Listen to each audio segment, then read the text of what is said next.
Today I'm going to be showing you how to make party mix. As usual, I'm going to start by first reading the recipe. It has the ingredients in the top half and the instructions in the second half.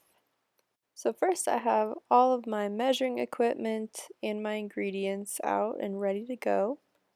The first instruction is to preheat the oven to 250 degrees Fahrenheit. If you remember, to preheat is just to get the oven heated up so it'll be ready and at the right temperature when we're ready to start baking. Here I'm measuring 1 cup of Corn Chex cereal. You can see I've got my apron on and I've washed my hands before starting. And I'm going to place that 1 cup of Corn Chex into one of my prep bowls. Next up is 1 cup of Rice Chex cereal, which I'm again measuring in a dry measuring cup and making sure that it's level across the top. I'm going to go ahead and add that into my prep bowl with my Corn Chex cereal. The next ingredient is a half cup of Cheerios. So I'm also measuring that in a dry measuring cup, making sure it's nice and even with the top of the cup.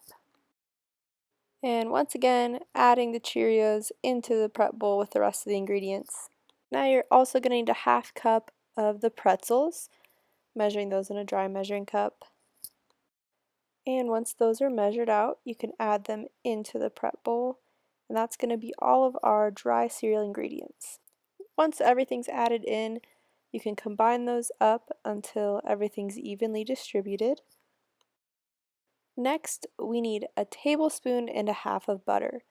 You can find this by looking at the measurements on the wrapper on the outside of the butter, and you're going to cut where 1.5 tablespoons is. I'm using a butter knife to cut this.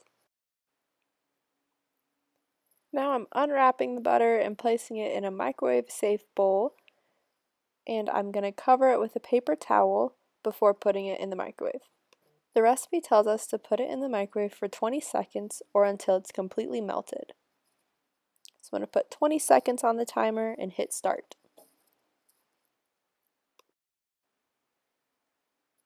Once the butter is completely melted, you can take it out and take the paper towel off. The next step is to add a half tablespoon of tamari. I don't have a half tablespoon, but I know that there are 3 teaspoons in a tablespoon, so I'm going to use 1.5 teaspoons of tamari. I'm putting that right into the butter.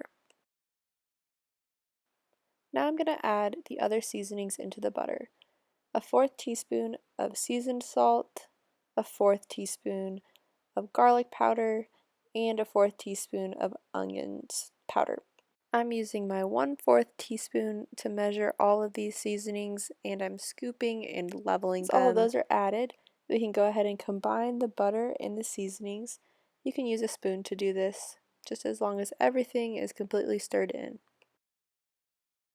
Our next instruction is to pour the seasoned butter over the cereal and stir until evenly coated. So I'm going to drizzle this over, and I'm using my rubber spatula to stir the butter into the cereal. Once the butter and the cereal are completely combined, we'll be ready to put it on a pan and into the oven. We're going to use an ungreased baking sheet, and you're going to pour the mixture into an even layer on the pan. You could spread it out with your rubber spatula or another utensil.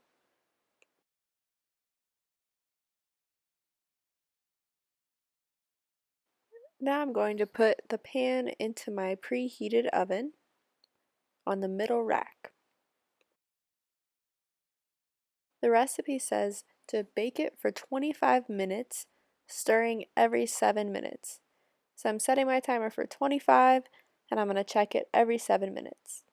So now that it's been in there for 7 minutes, I'm going to carefully pull it out using an oven mitt.